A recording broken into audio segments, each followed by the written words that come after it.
Washington, D.C.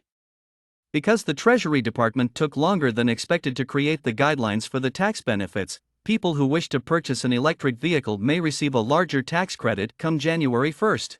The agency announced late on Monday that the standards governing where battery materials and parts must be sourced won't be finished until sometime in March.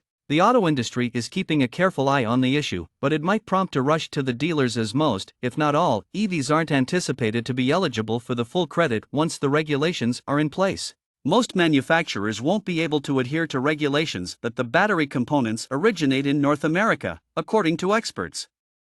For instance, General Motors has previously stated that it expects to only receive $3,750 in tax credits for its electric vehicles, EVs, until at least 2025. Therefore, those who purchase early the following year, before the rules are released, could profit by $3,750 more.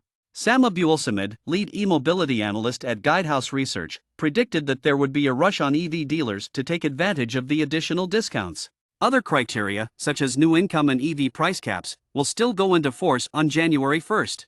According to Chris Harto, a senior policy researcher on transportation and energy for Consumer Reports magazine, it should allow some consumers to acquire an EV a little bit cheaper than they could have otherwise. The Chevrolet Bolt hatchback from General Motors has a starting price of $26,595 before delivery, making it one of the least expensive EVs currently available in the U.S. The price would be reduced to just over $19,000 with a $7,500 tax credit, which is less than the national average for second-hand cars.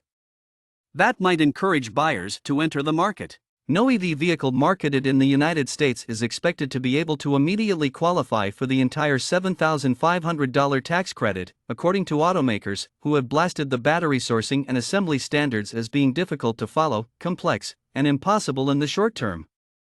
Batteries must be manufactured in the United States, Canada, or Mexico starting in 2019 and must contain 40% North American minerals. It's a part of a U.S. initiative to shift supply chains to the U.S. and lessen reliance on batteries, which are currently made primarily in China. 50% of the battery components must originate in the United States or a nation with which it has a free trade agreement.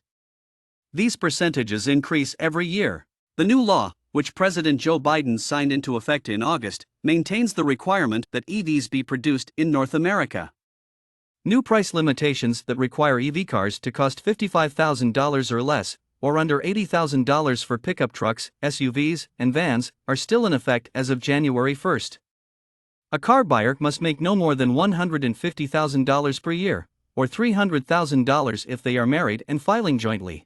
As the Treasury Department works out the technical kinks of mineral extraction and battery component manufacture for its rulemaking, Harto said the short-term delay makes sense. He added that consumers can benefit in the interim if they are aware of potential dealer markups. The real concern is that this increased tax credit will be consumed by dealer markups because the market for EVs has historically been supply limited, and I don't see that changing in the next 2 weeks, according to Harto.